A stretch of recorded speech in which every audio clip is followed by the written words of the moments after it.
G'day guys, welcome to Tuesday night in the man cave. Hope everybody had a ripper of a week. Now, this is what's coming up in tonight's bloody video. Check out what Nay's up to in the woodshed. Get a sticker from Western Australia. I'll show you what I got planned for the Jeep. Doing a bit of a rejig. We get another sticker and it's from a new country, South Africa. We also head over to Matt's place to check out how his man cave, shed, whatever it is going. Then I jump on Charlie the Postie bike. We head out to the shack and I talk about crap and also a little bit of information or bit of a chat about the XT250, which is going to be the budget bike build hopefully after the Virago. Rightio guys, so let's go and check out what Nay's up to.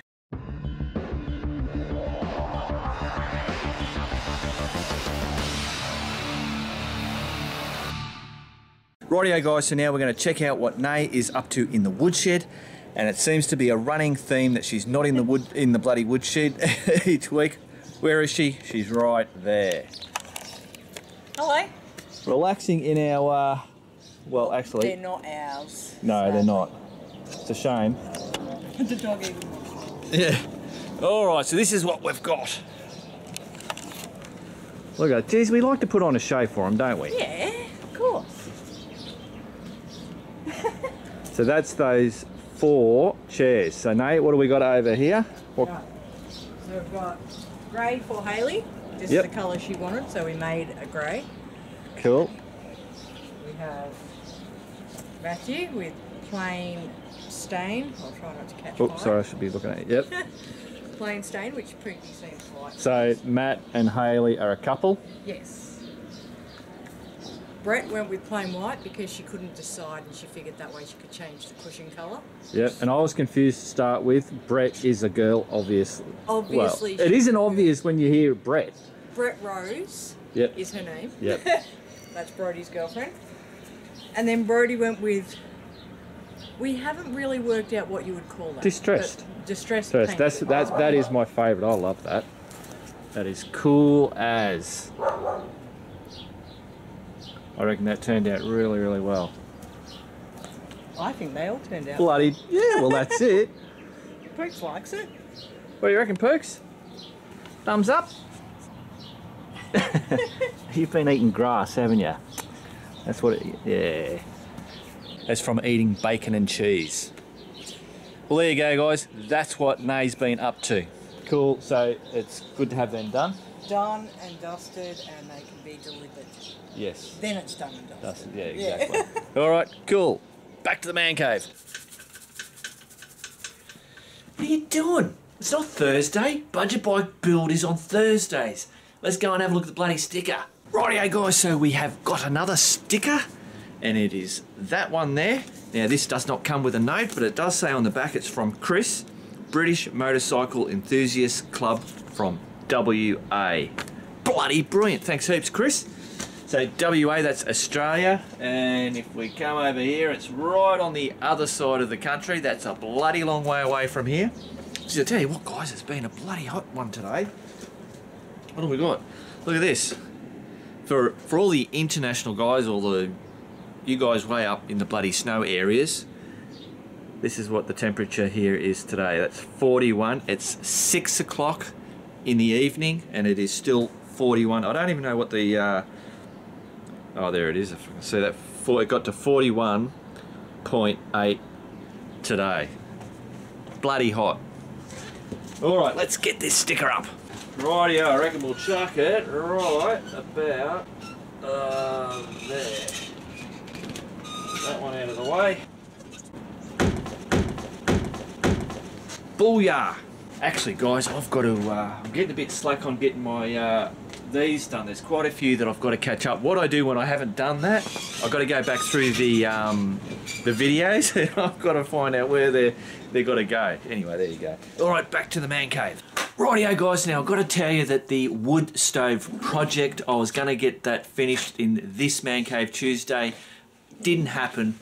With the heat that we've been having here, I just didn't want to fire that thing up and everything. So that hopefully will be next man cave Tuesday.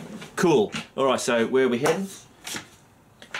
Check out the bloody Jeep. Rightio guys, so I said a couple of weeks ago that I wanted to rejig this Jeep. Now, as you can see it now, and I'll give you a look through there in a minute, this is basically the way that we've been running it. I'll explain as I go through, showing you bits and pieces what I want to. I basically want to rip just about everything out of it. That's a bit exaggerated, but and redo this whole thing. Now you'll see over here, I've got some parcels bloody turned up this morning. So I'll tell you about them in a minute. Now the reason why I'm doing this setup that I've had has worked really, really well. It was extremely cheap to do it the way that I've done it. So obviously doing it cheap means that there's hassle factors involved in operating it.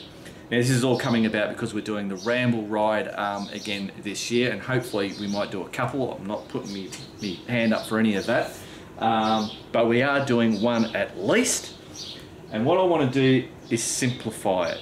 And I actually started, no, let's have a look in here what it is now. Right, so what I did was I've got bloody aluminium box tubing, made up all this kind of shelving thing. I've got first aid kits up here, a first aid kit up there. I've got me tool kit up the back there. I've got these cheap bloody drawers for cutlery and all those bits and pieces, all that. It works really well, but there are little things like what I'm doing now, when I've got to secure all this back up. It's normally easier than that, but normally it clicks through there. Anyway, righto. This is the esky. Now we run with an esky, not a refrigerator, purely because we only ever normally do a day or 2 days in the Jeep. We're not going away for a week or something like that. So I put ice in there, and I like freeze 3 litre milk jugs of water and other bits and pieces, and that just keeps us sweet. So we don't have to worry about having, you know, the extra battery power and all that set up. So normally we can get into that. We had it so that it was, I could have strapped it by these, so, but our idea was that we'd normally pull this out. We never did. It always just stayed in here, and then what we'd end up doing is fumbling around in here and this bloody falling down, and it works as just that hassle factor. Normally we'd have stoves that pop underneath there. In here that's kind of like oil and water and other tools and fix-it bits and pieces. I'll bring you through to the back doors. Actually, before we do that, and obviously in here I've got the fire blanket, fire extinguisher. I'm going to be having another fire extinguisher up the front as part of the re-jig around. All right, let's go into the back.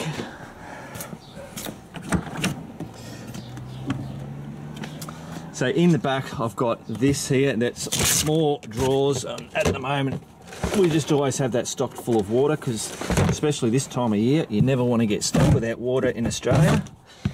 In there is all toiletries and bug sprays. That's the toolbox that sits in there. Now everything in here is all strapped down, and I use these the gotcha straps. They just work really well. That's just a blanket stuffed in there. These things here just have bottled water in there. Like on the Ramble, this would be filled with fruit and bits and pieces in there, and these two would actually sit down that side there. So in here is where we just pile bits and pieces. Now you can see that's the back seat. So this bit here flips up, that flips down, like you know what I'm talking about. But I can remove this out very it basically just flips out. So I'm going to remove that. So that's going to give us a lot more room. Underneath, down in here, there is a big air compressor. There's all the snatch straps and bits and pieces. All right, into the front. So the front, oh Jesus, the front's nothing bloody crazy. You might have remembered I had all this drooping down. I used that well bond stuff, and I did a real bodge job of it. But look at that, and this has been sitting in really hot weather, like bloody 40 degree, and it's staying there. You can see like it's a bit dodgy there, but yeah, at the moment it's staying up so far. So I'll most probably have a fire extinguisher down located here. I've obviously got all the UHF and bits and pieces. That's that thing there that I made. I actually showed you guys that. That works really, really well. Not much going to really happen in here. It's all going to happen in the back. Rightio, so basically, yeah, everything's going to get pulled out. I don't know exactly how I'm doing the lot.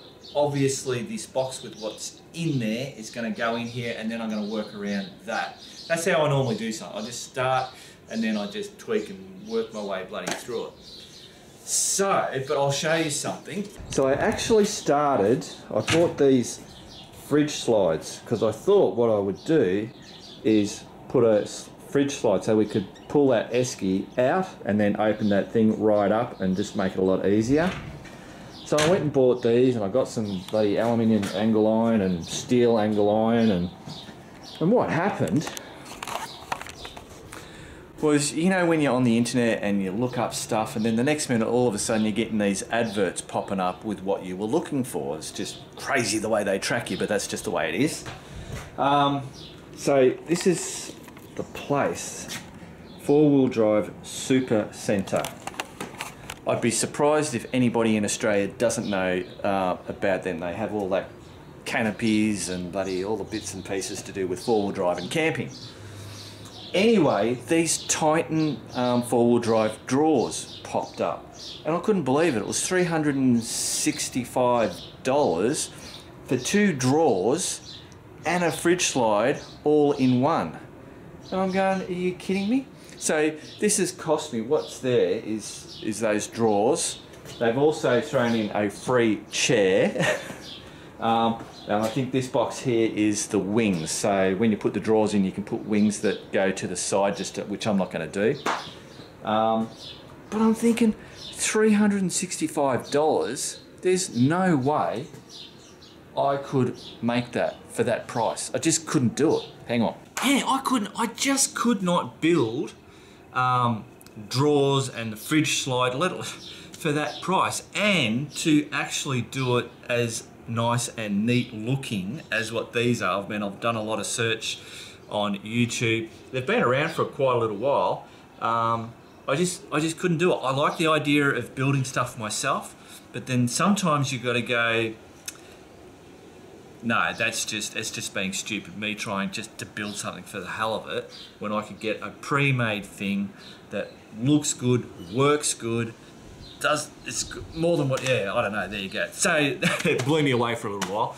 So that's what I'm going to be doing. I'm going to pull those out. I'm not going to pull it open at the moment and show you that. I'll have that in next Man Cave Tuesday's video. We'll be opening all that up, starting to pull all this shit out, and then getting them and installing them. I won't go through the whole thing with you guys and pull all this shit out of you, but there you go. All right, that's enough. Back to Man Cave Tuesday. Rightio guys, no dicking around, straight into another sticker. Rightio guys, so we've got another sticker this week, and it is this sticker here, Cape Town Racing. Also got a business card. Craig's, did you see that? Reflexes of a cat. Craig's Motorcycle Spares and Fitment Centre. All right, settle down, Mark, settle down, it's okay. Paro. So this is coming from Africa, South Africa in actual fact. So that's a first for that continent, and a first for that country down there being South Africa. All right, I'm putting me bloody, I think I've been bloody smoking, drinking heebie-jeebies or something. All right, what do we got? So it's etanine. This is the name. You remember, I'm a dumb Aussie. That's the name there. Etanine Lou. I don't know, whatever it is. Dear Mark and Nay, watching your stuff has made me feel like I know you. I ride a Honda NC750. Carry on regardless and do what comes to mind. Great job, sincere. Etanine. I hope I got that right, but I most probably didn't. All right, let's get the sticker up. Oh, gee whiz. Where am I going to bloody put it? Running out of places. It's just going to have to go up over here. Somewhere like that. Beautiful. Thanks heaps, mate. That's bloody awesome. And now, so that makes, I think, 14 different countries we've got stickers from. That's pretty bloody cool. All right, back to the man cave. Off to the Matt cave. Matt cave, Bat cave, off to his shed. Rightio guys, so we're back at Matt's place. We're gonna go through the big entrance this time. Now, everybody was in here, and as soon as I got out the video camera, they all chuffed out. All right, what do we got, Matt? Now, first of all, actually, I want to go and show them this fan. So I'm gonna get, so you got that from Bunnings? Yes. $31 or something, you said? That's correct. So wall mounted, and the beauty of this thing is, it's got a bloody remote control. So you can turn her off, turn it on. You can change the speed, I won't worry about that, and then I can tell it to stop swinging or start swinging. Bloody ripper. So he's still got heaps of shit in here that's still got to be moved out. But we have, if you guys remember this big bench, and Matt was doing the drawers for it. You've made them, oh actually. Oh, that's heaps better.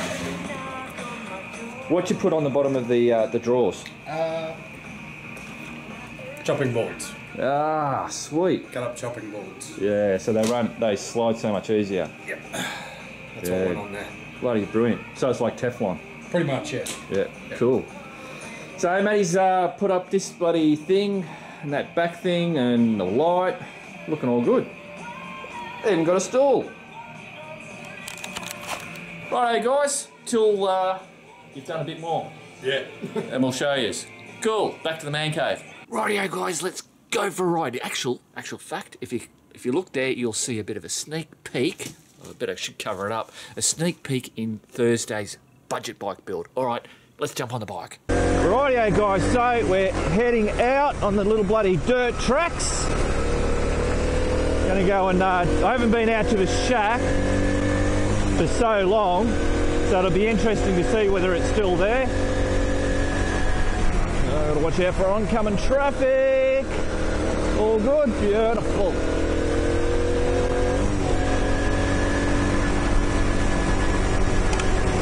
They're always here, and I know Nay is the same, I've been the same. Roads like this that have that gravel on it, yeah, actually this is, a lot of it's come, whoop. Hang on, whoop. Yeah, this is a bit worn at the minute, but you'll see that, you most probably can't see it in the video, but when you have the loose gravel, and you get what I always refer to it as the squirmies, and it feels like the tyres are on ball bearings, and you get that movement while you're riding along, and it absolutely gives you the heebie-jeebies, and it's a mind game. Once you know it's okay, it's just it becomes easy. You just instantly know that it's fine. So while you're going straight, your bike is, up and down to the road. Now, while you feel it moving around like that, it's not a problem. Don't freak out about it. It's only when you're going around corners and you are going from this to, whoop, bloody pothole, to that. That's when you're going to have a problem and the bike can slip out. I know for beginners, new people, Nay, when I first was new to it, it was like, oh Jesus, this bike's just gonna fall away from underneath me. Well, it won't. When you're doing enough speed, and when I say speed, I don't know, on stuff like that, 40 k's is plenty. 50 k's, perfect. Because your wheels, I'm talking shit now because I'm not an expert, but while you're moving along, your bike wants to stay upright. It does not want to fall over. It wants to stay upright. Anyway, that's not why I came out here. I wanted to check out the bloody shack, and I wanted to have a bit of a chat in regards to the XT250. So you might have seen that video where I chatted about for another bike build to do after the Virago, and to do a mini adventure bike, something that a beginner, because most of my stuff that I do and how my channel was basically born was me being a beginner and you guys just watching me through my learning process and my tinkering and mucking around and anything motorcycle or camping and all that kind of stuff. So I think, you know, if you're a whiz-bang bloody rider, I don't know why you're watching me, apart from if you like my personality or whatever. But from a motorcycle point, there's no point to watching what I do. I think a lot of what I want to do is inspire people. If you're a beginner, that's okay. Get on the bike, go at your own pace, do what you want to do. You don't have to be a Dakar rider. I'll never be one of those, and I'm very, very happy with that.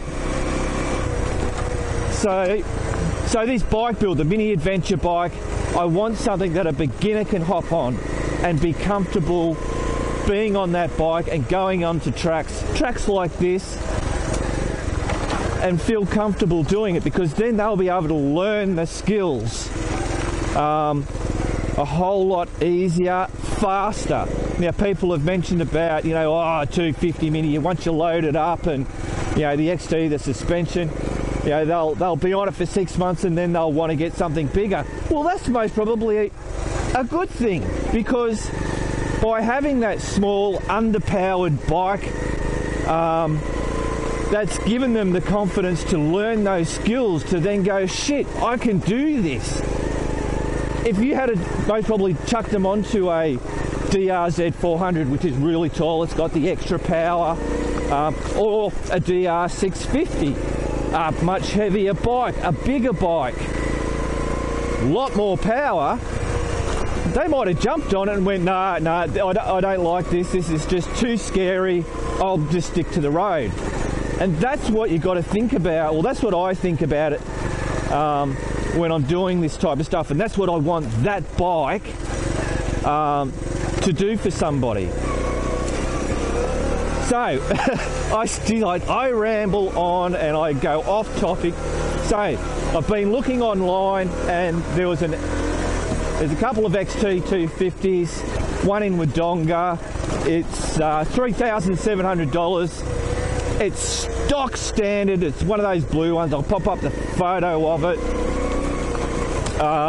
It's got 18,000 kilometres on it. Now, it's a 2016, so year-wise, it's bloody fantastic. It's only 3,700.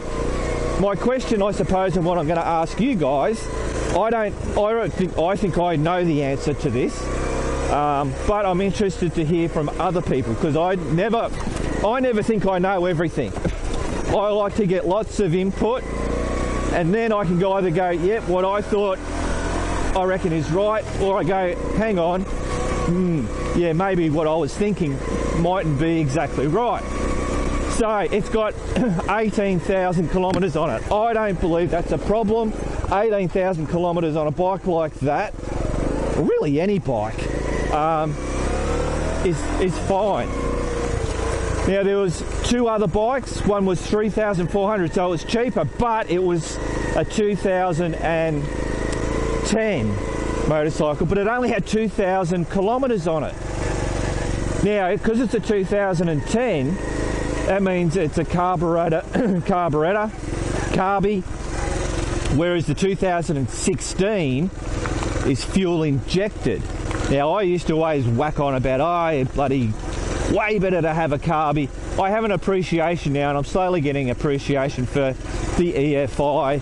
You know, they do very rarely have an issue, because the whole thing with EFI and carby, a carby, if you've got an issue, you can fix it on the side of the track if you know what you're doing.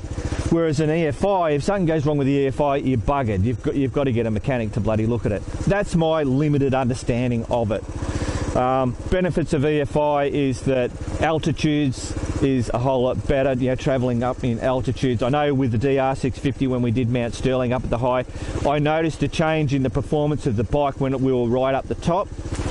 Here in what I do in Australia, we don't have really high altitude mountains and all that kind of stuff where it's really that much of a concern. The other thing is EFI bikes generally will start way easier than a carburetor bike, especially the bloody DR when it's been sitting there for a couple of weeks, the bastard of a bloody thing. I think they're the two main things, is that starting. Oh, and the other thing is throttle response. I think, and this might be bike dependent.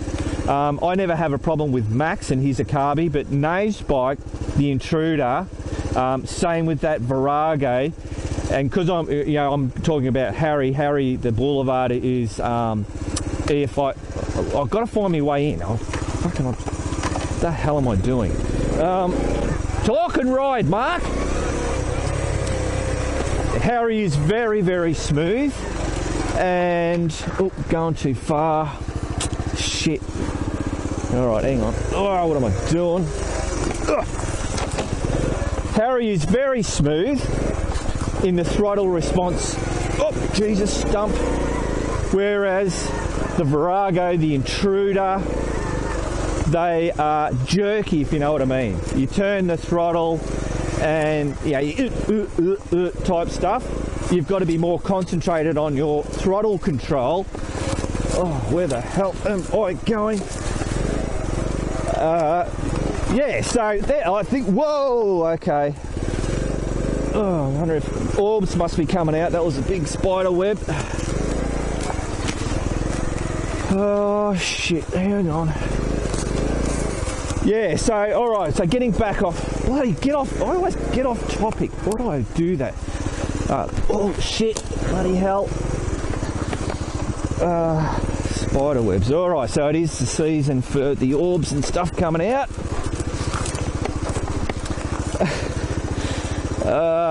Right, so let's. I'm paddling my way through. Down. Oh, look out, guys. Oh, look at that. It's still standing. How's that? Oh. Look at that. Nothing has actually changed. Alright, guys, what I'm going to do is pull up and then I'll sit down and we'll have a bit of a chin wag. Rightio, guys, I've had a quick bloody look around, and it seems to be that I reckon someone has been here and they've actually used it. Now, the table here seems a bit pulled away. I can see there's been a bit of dirt bloody moving around in bits and pieces. Up over there, that frame has been moved, and my wood pile has gone down.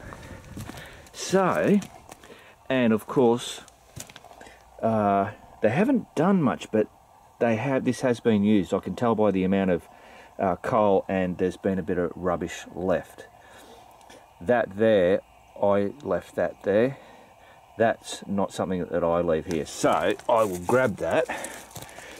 That will get put into my bag. Take that out. So I reckon that's bloody awesome. So someone's come here. I don't know, they might have camped in there. They've definitely had a fire, but they haven't destroyed the joint. So that is a bloody thumbs up. Love it. So someone's actually used it. Brilliant. Look, they've even left a pen. Oh my God. The shack, it's actually got something written up there. I can't. What does it say? TL was here 2017. That's what it says. Oh, that's cool as. It's the small stuff that makes me happy. Rightio, guys, I've brought myself a nice cold drink. I can get it out. Oh. Got myself a Bundaberg. Oh no, oh what? Lemon, lime and bitters, but I just see we've got the diet one. Nay was saying that she didn't really like it. That'll be why, it'll be because it was a bloody diet one. She's funny when it comes to sugary stuff. Whoa, there you go, cheers.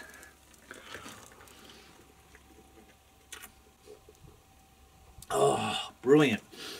That's obviously not alcoholic. Bloody thing. All right, guys, so back to that XT250. There was two that was 2010.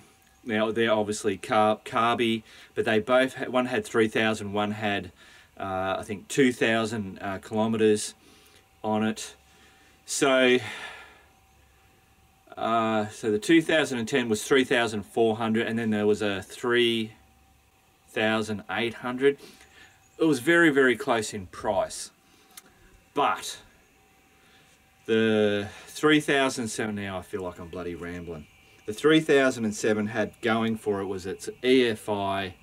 What wasn't going for it was that it had 18,000 kilometers on it, but it's a 2016 model, so that's 16, so it's like 6 years newer than those other ones, even though they have only had 2,000. The one that I'm getting is blue. The other two were white in colour. Now, Nay really likes the white colour. I think that's a better colour looking bike as opposed to the blue. I don't know, I never liked blue bikes, just don't know why. That doesn't really matter to me because I want to do a paint job on the bike. Now there was another bike there, it was a 2015, it was $5,000. It actually came with a Moto hitch that you put on the back of your car, and the bike ramps up onto that, you tie it down and away you go. So it came with that. It already came with the luggage plate B&B, the bash plate B&B, and bark busters, the ergo bark busters. Came with that, so there's like $500 and something worth of gear sitting on that bike, plus that motor thing. And what did it have? It was under 1,000 kilometers on this bike. The guy that owned it, I could tell by the pictures in there, he's mentioned in there it was bought from Peter Stevens, which is down in Melbourne, is a really big dealership. They have lots of brands there. So the original owner bought it from Peter Stevens. It's since been back to Peter Stevens for its service. And this guy, who's an Asian guy, and we could tell by that because of the photos, and a lot of Asian people they might not be short, but they have a tall torso and more shorter legs, as opposed to, if you're not Asian, what are you? I don't know.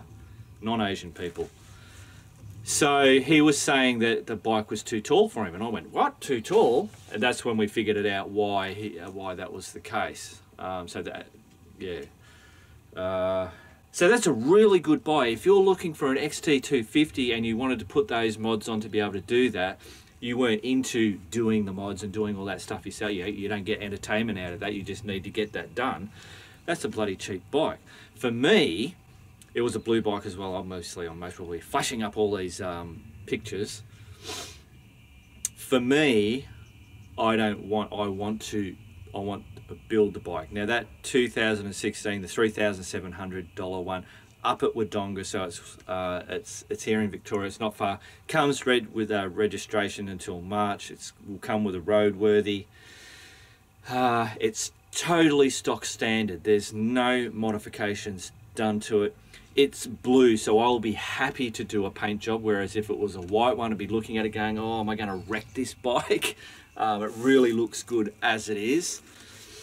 So at the moment, I'm thinking that $3,700 for the XT250, 2016. The only thing about it is that it's got 18,000 kilometers. In my eyes, I don't think that's a problem. So I suppose tell me in the comments what your thoughts are. Oh wow!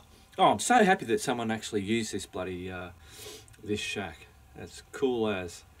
All right, guys. I think that's it. That's all I wanted to discuss in regards to that XT250. let's go back to the man cave.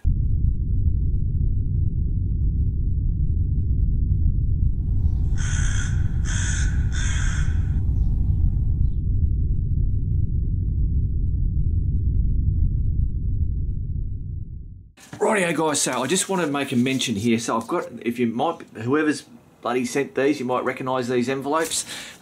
They're stickers, and I know when they come from other countries they take a while to get here. I just want to know that there is a couple here. I'll be doing them next Man Cave Tuesday. Cool. Rightio, now I also wanted to mention that video that I did, just the last video I did, which was on the mini adventure bike, budget bike build. I've been thinking about the XT. I ran through a whole heap of bikes and whatever. Thanks to everybody that did the comments and information and input and all that kind of stuff. It's been fantastic. I'm really thinking I'm going for the XT250 for the reasons that I mentioned in that video. Alright guys, I think that's about it. Yep, Man Cave Tuesday is done and bloody dusted. Remember, keep on riding, and if you ain't riding, keep on keeping on.